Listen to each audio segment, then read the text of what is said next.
Nasabat ang tinatayang 102,000 halaga na hiningal ng shabu mula sa isang high-value individual matapos sinisagawang bypass operation sa pangunguna ng Mati City Police Station at koordinasyon ng Philippine Drug Enforcement Agency sa Barangay Don Martin, Marundan, Mati City nito lamang Abril taong kasalukuyan. Kinilala ni Police Major Al Anthony Gumban, officer in charge ng Mati City Police Station, ng suspect na si LSJR, 31 anyos, na residente ng sabing lugar.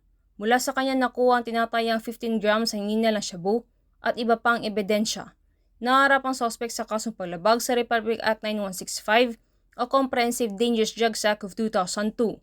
Samantala, ang Police General Office 11 ay patuloy na pinapaigting ang laban kontra kriminalidad alinsun sa kampanya ng Bagong Pilipinas na panatili ng kapayapaan at kaayusan tungo sa pagsulong ng bansa.